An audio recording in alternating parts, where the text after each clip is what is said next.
there's this young guy that hangs out around the grocery store near my home, and I've seen him around for a couple of years. And one time I was moved to just try to talk to him to see what his story was so I could maybe help him. Sure. And he like snapped at me, and it just was really jarring for me. But I bring that up to say, for me, when I leave interacting with him or any homeless person that I interact with, whether I am able to do anything or not, I have a heaviness that just stays with me and really bothers me. And I just wonder, like, how do you all deal with that personally? And then how do you handle it as leaders?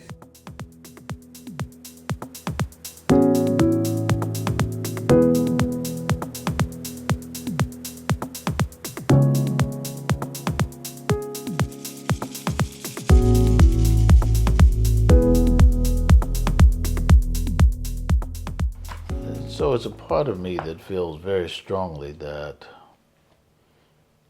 if you have a conscience or a modicum of humanity, this crisis ought to feel weighty. And I think it should force us to come to grips with our passion for the issue, about the issue, and at the same time it should help us locate our compassion.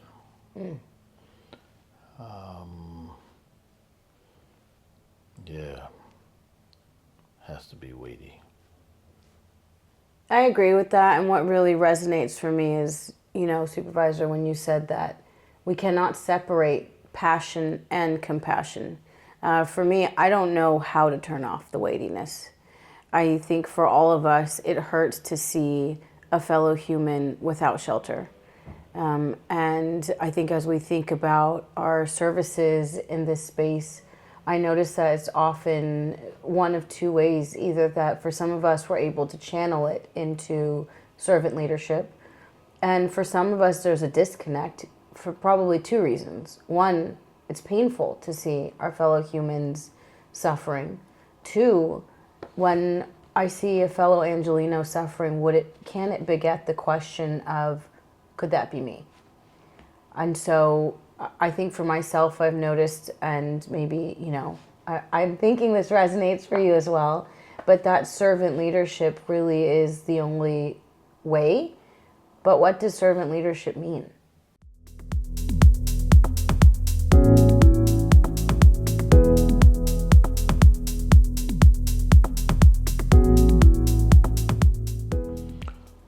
Well, it certainly has implications for how we see ourselves as agents for change, as ambassadors for empowerment.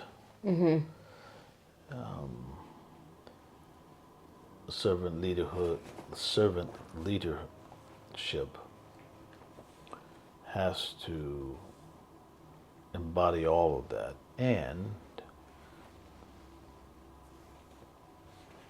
it's a journey. We don't have all the answers to this as we seek to engage. Therefore, it is fundamentally a matter of faith that informs and drives us. And Dr. King, there's that famous quote that sometimes faith is taking the step even when you can't see the staircase.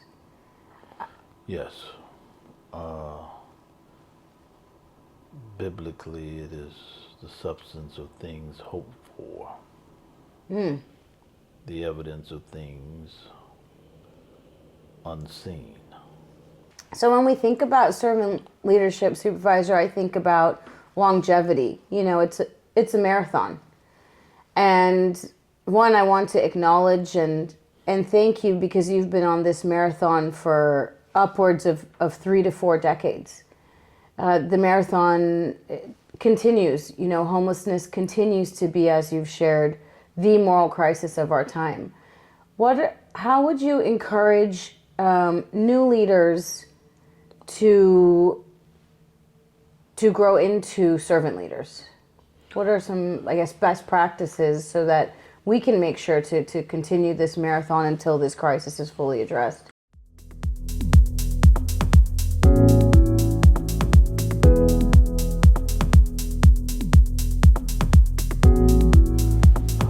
Well, I think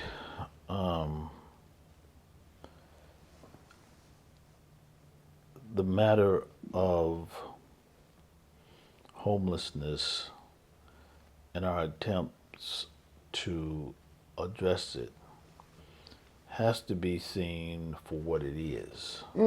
Okay. Profoundly challenging and equally dynamic.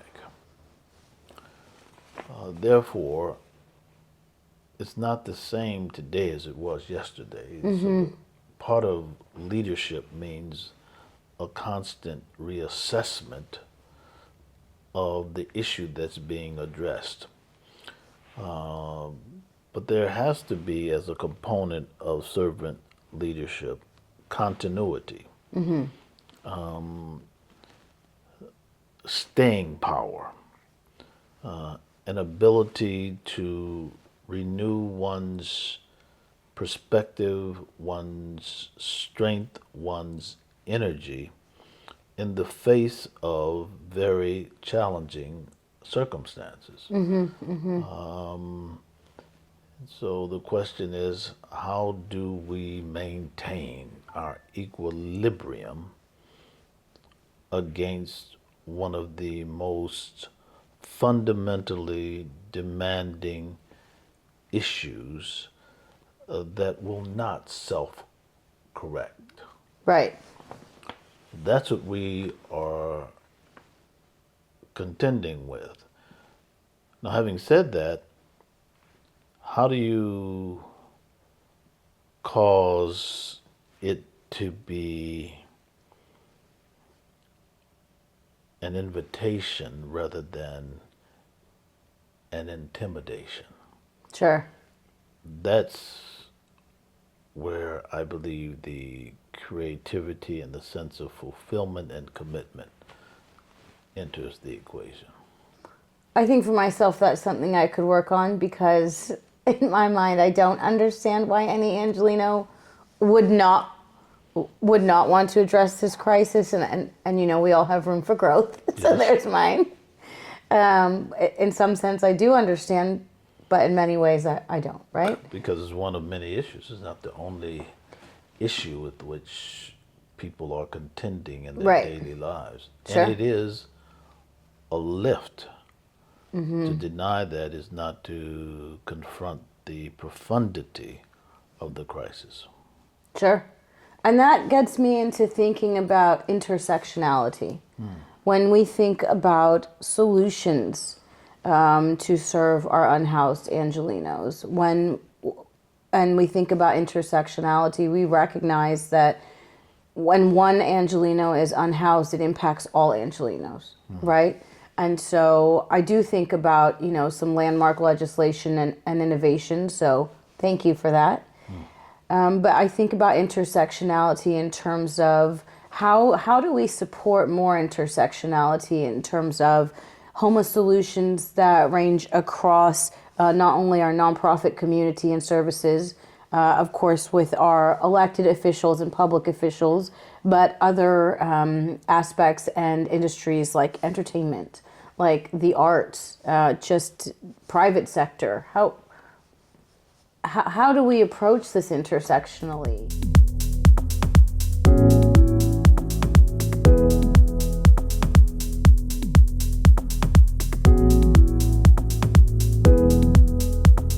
Well, intersectionality as an intellectual construct, shout out to Kimberly Crenshaw for introducing that into our analytical framework around issues related to gender initially, and it's been expanded since then. So I think it can be said that homelessness is the quintessential intersectional policy issue. In other words, there is very little in terms of the public policy plate that doesn't intersect the issue of homelessness, whether it's public safety, public health, mental health, whether it is transportation, land use, all of these issues to a significant degree have to come to grip with how the quality of life and the standard of living is made manifest in terms of the crisis of homelessness with which we all contend, Sure. the housed and the unhoused alike. So if you are a transportation expert, it seems to me that you have to come to grips with the point at which it connects with public safety, because a full third of homeless deaths in, for example, the county of Los Angeles, happen to be attributable to transportation-related accidents and or collisions. Wow. There's no two ways about the mental health point of intersection. And what treatment modalities look like, etc. The public safety piece of it in terms of law enforcement, we often ask the question, who's on first base? Law enforcement, or those who are with the social services to confront it. I believe there has to be a collaboration at that point, but the social services must lead. So when I think of intersectionality, I'm interested in making this a conversation that is broad and inclusive. So everyone finds their seat at the table with their discipline being brought to bear. Whether it's a police chief or a sheriff, whether it is the head of mental health, the head of the Department of Transportation, the CEO of Metro, everybody ought to be in on this. That's the way we confronted with collaboration, with a sense of reinforcement of each other.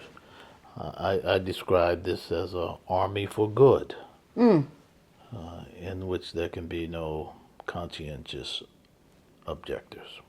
Okay. I think for me, a few concepts that resonate out of that with this intersectionality and collaboration are dialogue, Right? and bridge building. Yep. I would be remiss if I didn't mention something that weighs heavy on my heart and is consistently in my mind when I think about intersectionality and current climates or climates that have been, and that is systemic racism. You know, just as homelessness every inequity, social inequity is impacted by homelessness. Am I on the correct mode of solution-based thinking here? Hopefully innovative when I think that systemic racism, addressing that, plays a part in homelessness and vice versa.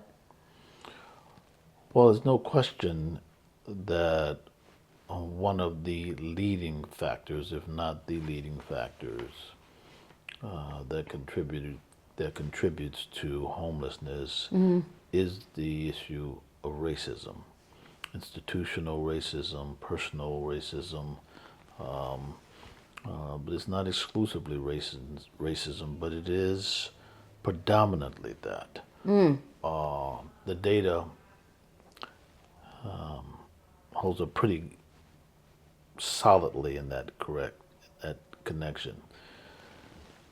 And it was in 2018 that the County of Los Angeles, through LASA, did its first report on black people experiencing homelessness in the County of Los Angeles. And it was very, very telling, very, very revealing, very, very helpful. What we didn't know at the time is that that's the first documented report or analysis of black people facing racism anywhere in the United States of America. Wow. Now that in and of itself has racial animus attached to it because it is a matter of neglect and or inattention. So the suffering that attaches to homelessness and the people who are yet homeless, it speaks volumes of what decision makers, policy makers, elected officials, et cetera, think of that sector of our society if they are not accorded the benefit of being attended to by way of studies and the like to translate into policies and legislation that affect their lives and the communities of which they are a part. Thank you. Thank you. I think my last question, if you don't mind me bugging you just one more time, thank you, is when I think about the weightiness of homelessness. This conversation has actually given me hope. So I want to say thank you for that. For some continued hope, what is, one thing that you think all Angelenos should be considering or focusing on as it comes to supporting our unhoused Angelenos and ending the small crisis and hopefully preventing it from ever happening again? Well, I said earlier that this is fully dynamic, and to the extent that it is, not everyone is going to engage in the same way. We don't subscribe to a cookie cutter approach to this issue. So find your spot. Okay. Work your program. Do your best. But do something that can be defined in one way or another as redemptive as it relates to this crisis. Okay. That's the word. Thank you. That's the word. Thank you so much.